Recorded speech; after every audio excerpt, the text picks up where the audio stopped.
السلام علیکم، آپ دیکھ رہے ہیں ایک ایسا چینل جہاں بات ہوگی پاکستان کے اصل مسائل کی۔ یہاں نہ جھوٹ چلے گا نہ جذباتی نعرے، صرف بات، صرف سچ، تحقیق اور غیر جانبدار تجزیہ۔ چینل کا نام ہے عام آدمی، اور ہم مل کر سمجھیں گے پاکستان میں ہو کیا رہا ہے۔ الیکشن ہو یا سیاستدانوں کے وعدے، عوام کے مسائل ہوں یا قانون کی حکمرانی، ہر پہلو کو سامنے رکھیں گے بغیر کسی جھکاؤ کے۔ اگر آپ بھی چاہتے ہیں کہ بات حقیقت کی تو اس چینل کو سبسکرائب کیجیے اور تیار ہو جائیں سچ کا سامنا کرنے کے لیے۔ تو چلتے ہیں آج کے ٹاپک کی طرف۔ بلوچستان پاکستان کا سب سے بڑا صوبہ مگر سب سے محروم اور زخموں سے بھرپور۔ بقول بھارت یہ پرسکون ریاست نہیں بلکہ امن کا خطرہ، سیکیورٹی چیلنج اور علاقائی بیانے کا دل۔ بھارت کے مطابق یہاں کیا ہو رہا ہے؟ کیا پاکستان کے خلاف نیوکلیئر طاقت کی سیاہ چالیں جھلکتی ہیں؟ آج ہم جانیں گے بلوچستان پر بھارت کی نگاہ سے، اور دیکھیں گے کہ اس بیانے سے حقیقت ہے یا صرف سیاست۔ بھارت کا موقف ہے کہ بلوچستان میں جاری بغاوت میں انسانی حقوق کی پامالی، جبری گمشدگیاں، پاکستانی فوجی آپریشنز صرف پاکستان کی اندرونی کہانی نہیں، یہ بین الاقوامی سطح پر سیکیورٹی خطرہ بن چکی ہے۔ بھارتی وزیر دفاع نے بین الاقوامی فورم پر اس بات کو اجاگر کیا کہ بلوچستان میں بنیادی پرست حملوں کی منصوبہ بندی پاکستانی ریاست کے اندر سے آتی ہے، جو علاقہ امن کو درہم بھرم کرنے کی سازش کا حصہ ہے۔ پاکستان کی فوج اور حکومت بارہا بھارت پر الزام عائد کرتی ہے کہ وہ بلوچ باغیوں کو ٹریننگ، فنڈنگ اور سیاسی پروپیگنڈا فراہم کرتا ہے تاکہ بلوچستان پر پاکستان کا قبضہ کمزور ہو سکے۔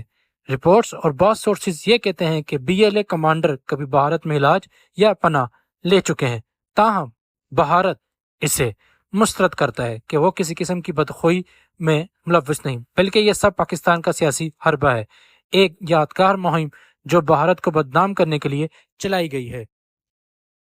بھارت نے سیکیورٹی فورمز جیسے SCO میں بلوچستان سمیت دہشت گرد تنظیموں کی مذمت کی، جبکہ چین پاکستان اقتصادی راہداری CPEC کی اہمیت کو نمایاں کرتے ہوئے کہا کہ بلوچستان کی غیر استحکام خطے کے لیے مسئلہ ہے۔ یہ صورتحال بھارت کی کہانی کو عالمی سطح پر پھیلانے میں مدد دیتی اور پاکستان پر دباؤ بڑھاتی ہے۔ دونوں ممالک نے اقوام متحدہ اور انسانی حقوق کونسلز میں اپنے موقف کے حق میں دلائل دیے اور موقف خفی کی جنگ میں ملبہ ٹھہرا دیا۔ پاکستان حکومت کا موقف ہے کہ بلوچستان کی پریشانیوں کا حل عسکری سطح پر نہیں بلکہ معاشی ترقی سے مل سکتا ہے۔ وزیر اعظم نے بلوچستان میں نیشنل پروجیکٹس کی اہمیت کو اجاگر کیا، جبکہ چین نے بھی CPEC کے ذریعے بلوچستان میں مستحکم ترقی کے وعدے کیے۔ پاکستان زور دیتا ہے کہ بھارت کی ہر کوشش کا مقصد پاکستان کی CPEC کامیابی کو نقصان پہنچانا ہے۔ بلوچ رہنماؤں کا کہنا ہے کہ ان کی جدوجہد ریاست پاکستان کے اندر حقوق اور خود مختاری کے لیے ہے، اور یہ بھارت یا کسی بیرونی طاقت کی سازش نہیں۔